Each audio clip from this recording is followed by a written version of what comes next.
Hello guys, இப்போ வந்து நம்ம தமிழ்நாடு மெடிக்கல் கவுன்சிலில் அப்ளை பண்ணுறதுக்கு என்னென்ன டாக்குமெண்ட்ஸ் வேணும், அதுக்கு முதல்ல நம்ம என்னென்ன இது பண்ணணும்னு இப்போ நம்ம பார்க்கலாம். ஃபஸ்ட்டு நம்ம வந்து டெல்லியில் போயிட்டு நம்ம பாஸ் சர்டிஃபிகேட் வாங்கிட்டு அதுக்கப்புறம் டிஎன்எம்சி அப்ளை பண்ணுற மாதிரி இருக்கும். ஸோ நம்ம டிஎன்எம்சி அப்ளை பண்ணுறதுக்கு ஐடி ப்ரூஃப் வந்து ஆதார் கார்டு வந்து போர்ட்ரேட் மோடில் ஃப்ரண்ட் அண்ட் பேக் எடுத்துக்கோங்க. 10th and 12th சர்டிஃபிகேட் செப்பரேட்டாக நீங்கள் வந்து ஃப்ரண்ட் அண்ட் பேக் போர்ட்ரேட் மோடில் எடுத்துக்கோங்க. எம்சிஏ எலிஜிபிலிட்டி சர்டிஃபிகேட் வந்து நீங்கள் எக்ஸாம் எழுதுறதுக்கு முன்னாடி ஒரு எம்சிஏ எலிஜிபிலிட்டின்னு சர்டிஃபிகேட் இருக்கும். ஸோ நீங்கள் அதை வந்து ஒரு காப்பி எடுத்துக்கோங்க, ஃபைல் மாதிரி ரெடி பண்ணிக்கோங்க. என்பிஏ ரிசல்ட்டு நீங்கள் ஸ்க்ரீனிங் சர்டிஃபிகேட்டுன்னு நீங்கள் டெல்லியில் போய் பாஸ் சர்டிஃபிகேட்டுன்னு வாங்குவீங்க. ஸோ நீங்கள் அந்த இதை வந்து நீங்கள் ஃப்ரண்ட் அண்ட் பேக் வந்து ஃபைல் மாதிரி டாக்குமெண்ட் பண்ணிக்கோங்க. அடுத்தது பாஸ்போர்ட் கம்ப்ளீட் ஸ்கேன், லைக் நீங்கள் வந்து இப்போ நான் உங்களுக்கு இமேஜில் காட்டுறேன் பார்த்தீங்களா, அந்த மாதிரி நீங்கள் ஃப்ரண்ட் அண்ட் பேக்கு ஃபுல்லாக அந்த உள்ளக்க இருக்க அந்த பேஜஸ் எல்லாமே நீங்கள் ஃப்ரண்ட் அண்ட் பேக்கு எல்லாமே நீங்கள் ஒரு ஸ்கேன் பண்ணி வச்சுக்கோங்க. நெக்ஸ்ட்டு வந்து யூனிவர்சிட்டி மார்க் ஷீட், நீங்கள் வந்து உங்கள் காலேஜில் டிகிரி முடிச்சிருப்பீங்களா, அந்த mark sheet and university degree and Indian அப்பாஸ்டேஃபில், இப்போ நீங்கள் வந்து எம்பசிசியில் இருக்க மாதிரி அப்பாஸ்டேஃபில்னு சொல்லுவாங்க, அதெல்லாம் நீங்கள் ரெடி பண்ணி வச்சுக்கோங்க. பாஸ்போர்ட் அப்ஸ்ட்ராக்ஷன், அதை வந்து கடைசியாக அந்த வீடியோவில் நான் போடுறேன் எப்படி பாஸ்போர்ட் அப்ஸ்ட்ராக்ஷன் பண்ணணுன்னு. நெக்ஸ்ட்டு நீட் ஸ்கோர் கார்டு வந்து நீங்கள் நீட் ஸ்கோர் எழுதலைன்னா வச்சுக்கோங்க, ஒன்றும் பிரச்சனை இல்லை. நீங்கள் நீட் ஸ்கோர் வந்து ஒரு ஃபைல் மாதிரி நாட் அப்ளிகபிள்னு மேலாப்பில் எழுதி நீங்கள் அதை அப்லோட் பண்ணிடுங்க. தமிழ்நாடு மெடிக்கல் கவுன்சில் வெப்சைட் உள்ளக்கு போனதுக்கப்புறம் இந்த மாதிரி ப்ரொஃபைல் டீட்டெயில்ஸ், உங்களோட பேசிக் டீட்டெயில்ஸ்லாம் நீங்கள் ஃபில் பண்ணுற மாதிரி இருக்கும். அது உங்கள் name, mail, mobile number, date of birth, father name, mother name, place of birth, இந்த மாதிரி டீட்டெயில்ஸ்லாம் நீங்கள் ஃபில் பண்ணுற மாதிரி இருக்கும். பார்த்து கேர்ஃபுல்லாக ஃபில் பண்ணுங்கள், எந்த மிஸ்டேக் இல்லாமல் இந்த டீட்டெயில்ஸ்லாம் நீங்கள் ஃபில் பண்ணுற மாதிரி இருக்கும். அதுக்கப்புறம் உங்களோட ஐடி ப்ரூஃப் மட்டும் நீங்கள் ஃபில் பண்ணுற மாதிரி இருக்கும். ஆதார் கார்டோட நம்பரு, அதுக்கப்புறம் உங்கள் ஆதார் கார்டோட ஃபைலை வந்து நீங்கள் இதில் அப்லோட் பண்ணுற மாதிரி இருக்கும். அதனால் நீங்கள் பார்த்து கரெக்டாக ஃபில் பண்ணிக்கோங்க. நெக்ஸ்ட்டு வந்து உங்கள் 10th ஸ்டாண்டர்ட் டீட்டெயில்ஸ்னால் ஃபில் பண்ணுற மாதிரி இருக்கும். இப்போ ஸ்கூல் டீட்டெயில்ஸ் வந்து உங்கள் எல்லாமே உங்கள் 10th மார்க்கு ஷீட்டில் இருக்கும். அந்த டீட்டெயில்ஸை கரெக்டாக நீங்கள் பார்த்து உங்கள் ஸ்கூலு எந்த ஊரில் நீங்கள் படித்தீங்க, ஸ்டேட்டு, இதை மாதிரி இதெல்லாம் நீங்கள் ஃபில் பண்ணுற மாதிரி இருக்கும். ஸ்டேட் போர்டா சிபிசியா அதெல்லாம் நீங்கள் பார்த்து ஃபில் பண்ணுற மாதிரி இருக்கும். Register number, year of passing, score, நீங்கள் எவ்வளோ ஸ்கோர் எடுத்திருக்கீங்க பர்சன்டேஜில், அந்த கணக்குனா போடணும். நெக்ஸ்ட்டு டாக்குமெண்ட் வந்து நீங்கள் உங்கள் 10th மார்க் ஷீட்டை வந்து ஃப்ரண்ட் அண்ட் பேக் இருக்க மாதிரி உள்ளதை அப்லோட் பண்ணுற மாதிரி இருக்கும், போர்ட்ரேட் மோடு. இப்போ நம்ம 10th டீட்டெயில்ஸ் அப்லோட் பண்ண மாதிரி 12th டீட்டெயில்ஸ் அப்லோட் பண்ணுற மாதிரி இருக்கும். ஸ்கூல் டீட்டெயில்ஸ் வந்து நீங்கள் எந்த ஸ்கூல், எந்த ஊரில் படித்தீங்க, இந்த மாதிரி டீட்டெயில்ஸ்னால் நீங்கள் ஃபில் பண்ணுற மாதிரி இருக்கும். ஸ்டேட் போர்டா இல்லாட்டி சிபிசியா, register number, year of passing, score, நீங்கள் டாக்குமெண்ட் வந்து உங்கள் 12th மார்க் ஷீட்டில் அப்லோட் பண்ணணும். இந்த மாதிரி டீட்டெயில்ஸ்லாம் நீங்கள் மிஸ்டேக் இல்லாமல் ஃபில் பண்ணிக்கோங்க. இப்போ எம்பிபிஎஸ் காலேஜ் அண்டர்னு இருக்கிறதுல வந்து அதர் கண்ட்ரின்னு போட்டுருங்க. கோர்ஸ் வந்து நீங்கள் டாக்டர் ஆஃப் மெடிசின், அது வந்து ஈக்குவலன்ட் டு இந்தியன் எம்பிபிஎஸ்.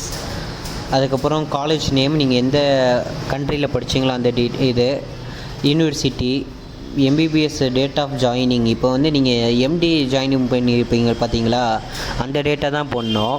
நீங்கள் பிஎஸ் படிச்சிருப்பீங்க, இப்போ நீங்கள் பிலிப்பைன்ஸாக இருந்தீங்கன்னா பிஎஸ்ன்னு படிச்சிருப்பீங்க, அது போடாமல் நீங்கள் எம்டி ஜாயின் பண்ண டீட்டெயில்ஸை தான் போடணும் மாதிரி இருக்கும். அதே மாதிரி நீங்கள் கம்ப்ளீட் பண்ண டேட்டு, அடுத்தது நீங்கள் சிஆர்ஐ முடிச்சிங்கன்னா அந்த டீட்டெயில்ஸ் ஃபில் பண்ணுற மாதிரி இருக்கும். இல்லைன்னா நீங்கள் அதை பிளாங்காக விட்டுருங்க. இப்போ இந்த இதில் நம்ம டிகிரி நம்பரு, விசா டீட்டெயில்ஸ் வந்து நீங்கள் visa number, from date to date, எப்போ நீங்கள் விசா அப்ளை பண்ணீங்க, எப்போ உங்கள் விசா முடியுது, அந்த பேஜ் நம்பர், இந்த மாதிரி டீட்டெயில்ஸ்னால் நீங்கள் வந்து ஃபஸ்ட் இயர்லேருந்து நீங்கள் ஃபைனல் இயர் வரைக்கும் நீங்கள் பண்ண டீட்டெயில்ஸ் இதெல்லாம் நீங்கள் ஃபில் பண்ணுற மாதிரி இருக்கும். அதை கரெக்டாக நீங்கள் மாற்றி ஃபில் பண்ணாமல் கரெக்டாக அதை செக் பண்ணி உங்கள் பாஸ்போர்ட்டில் என்ன டீட்டெயில்ஸ் போட்டுக்குதோ அதை பார்த்து நீங்கள் ஃபில் பண்ணுற மாதிரி இருக்கும். நெக்ஸ்ட்டு வந்து நம்ம என்ட்ரி டு எக்ஸிட் டீட்டெயில்ஸ் பார்க்க போகிறோம். டேட் ஆஃப் என்ட்ரி வந்து நீங்கள் எப்போ உங்கள் படிக்கிற நீங்கள் ஸ்டடி அப்ராட் அந்த காலேஜுக்கு போகிறீங்களோ அந்த இதை நீங்கள் போட முடியும். டேட் ஆஃப் எக்ஸிட் வந்து நீங்கள் எப்போது நீங்கள் 1 இயர்னால் நீங்கள் 1 இயர் முடிச்சுட்டு வெக்கேஷனுக்கு இந்தியாவுக்கு வந்திருப்பீங்க பார்த்தீங்களா, ஸோ அதான் டேட் ஆஃப் எக்ஸிட். இப்போ இந்தியாவுக்கு வர்றது தான் டேட் ஆஃப் எக்ஸிட். இப்போ டியூரேஷன் ஆஃப் ஸ்டே, இப்போ நீங்கள் அந்த 1 இயர் இருந்தீங்கன்னா நீங்கள் 365 டேஸ்னால் 365 டேஸ்னு போடுற மாதிரி இருக்கும். அது உங்கள் பாஸ்போர்ட் பேஜ் நம்பரை நீங்கள் அதில் போட்டிருப்பாங்க என்ட்ரி எக்ஸிட், அந்த டீட்டெயில்ஸை கிளியராக செக் பண்ணி போடுற மாதிரி இருக்கும். நெக்ஸ்ட்டு வந்து நீங்கள் இந்தியாவிலேருந்து மறுபடியும் நீங்கள் உங்கள் ஸ்டடி கண்ட்ரிக்கு போவீங்க பார்த்தீங்களா, அந்த டீட்டெயில்ஸ், எக்ஸிட் ஆகிற டீட்டெயில்ஸ் போடுற மாதிரி இருக்கும். எவ்வளோ டேஸ் நீங்கள் அங்கே ஸ்டே பண்ணியிருக்கீங்களோ அந்த டீட்டெயில்ஸ். அதுக்கப்புறம் பேஜ் நம்பர், பாஸ்போர்ட் உங்கள் பேஜில் நீங்கள் உங்கள் ஸ்டாம்ப் இருக்கும், எக்ஸிட் அண்ட் என்ட்ரி டீட்டெயில்ஸு அதை செக் பண்ணி கரெக்டாக நீங்கள் போடுற மாதிரி இருக்கும். டோட்டலாக நீங்கள் எவ்வளோ டேஸ் அங்கே இருந்தீங்களோ அந்த டேஸை நீங்கள் போடுங்க. நெக்ஸ்ட்டு வந்து டாக்குமெண்ட்ஸ் என்னென்ன அப்லோட் பண்ணணும்னா, MC eligibility certificate, NBA result, passport copy, university mark sheet, அடுத்து யூனிவர்சிட்டி டிகிரி வந்து இந்தியன் எம்பசி சீல் இருக்க மாதிரி, அப்பாஸ்டேஃபில் இந்த மாதிரி டீட்டெயில்ஸ்லாம் நீங்கள் அப்லோட் பண்ணுற மாதிரி இருக்கும். நெக்ஸ்ட்டு வந்து நம்ம பாஸ்போர்ட் அப்ஸ்ட்ராக்ஷன் வந்து நான் கடைசியாக அந்த வீடியோவில் போடுறேன். நீட்டு ஸ்கோர் கார்டு வந்து நீங்கள் எழுதியிருந்தீங்கன்னா நீட் ஸ்கோர் கார்டு அப்லோட் பண்ணுங்கள். இல்லாட்டி நீங்கள் வந்து நாட் அப்ளிகபிள்னு ஒரு பிளாங்க் கலர் பேஜில் நீங்கள் அதை எழுதி நீங்கள் அப்லோட் பண்ணிடுங்க. அடுத்தது அட்ரஸ் வந்து உங்கள் பாஸ்போர்ட்டில் இருக்க அட்ரஸை நீங்கள் கரெக்டாக செக் பண்ணி கொடுத்துருங்க. இப்போ நம்ம பாஸ்போர்ட் அப்ஸ்ட்ராக்ஷனை பற்றி பார்க்கலாம். ஃபஸ்ட்டு உங்கள் நேமு, கண்ட்ரி நேம். இப்போ பிலிப்பைன்ஸ் இந்த மாதிரி கண்ட்ரிலாம் பிஎஸ்எஸ் கோர்ஸ் இருக்கும். ஸோ நீங்கள் பிஎஸ் கோர்ஸை வந்து நீங்கள் பீரியட் ஆஃப் ஸ்டடி டைமை போடக்கூடாது. இப்போ எம்டி கோர்ஸ் முடிச்சிருப்பீங்க பார்த்தீங்களா, அந்த டேட்டை டு நீங்கள் எப்போ முடிக்கிறீங்களோ அந்த டேட்டு போடுற மாதிரி இருக்கும். அடுத்து உங்கள் mobile number, email ID, passport. அதுக்காக விசா நம்பர் உங்கள் பாஸ்போர்ட்டில் இருக்கும். அதில் வந்து உங்கள் ஃப்ரம் டு எப்போ உங்கள் விசா ஸ்டார்ட் ஆகுது, எப்போ எக்ஸ்பிரி ஆகுது, அது அந்த பேஜ் நம்பர். இதே மாதிரி நீங்கள் எல்லா டீட்டெயில்ஸும் நீங்கள் ஃபில் பண்ணுற மாதிரி இருக்கும். எப்போ உங்களுக்கு ஸ்டார்ட் ஆகுது, விசா எக்ஸ்பைரி ஆகுது, அந்த டீட்டெயில்ஸே பேஜ் நம்பர். அடுத்தது வந்து உங்கள் எக்ஸிட் டீட்டெயில்ஸ். இப்போ நீங்கள் இந்த இந்தியாவிலேருந்து நீங்கள் எக்ஸிட் ஆகுறீங்கன்னா அந்த எக்ஸிட் டீட்டெயில்ஸை போட்டு இப்போ என்ட்ரி, இப்போ நான் பிலிப்பைன்ஸ்க்கு போகிறேன்னா என்ட்ரி டீட்டெயில்ஸ் போகிறேன். அதேமாதிரி நான் பிலிப்பைன்ஸ்லேருந்து இப்போ இந்தியாவுக்கு வரேன்னா பிலிப்பைன்ஸ் வந்து எக்ஸிட் டீட்டெயில்ஸ் அங்கே உங்கள் பாஸ்போர்ட்டில் இருக்கும் ஸ்டாம்ப்பு. நீங்கள் அதை பார்த்து நீங்கள் கரெக்டாக இதை ஃபில் பண்ணுற மாதிரி இருக்கும். அடுத்தது இதை வந்து நீங்கள் ஒரு ப்ராப்பராக நீங்கள் ஒரு கவர்மெண்ட் டாக்டர்கிட்ட போய் நீங்கள் சீல் வாங்குற மாதிரி இருக்கும். அது கரெக்டாக நீங்கள் பார்த்து வாங்கி நீங்கள் சப்மிட் பண்ணுற மாதிரி இருக்கும்.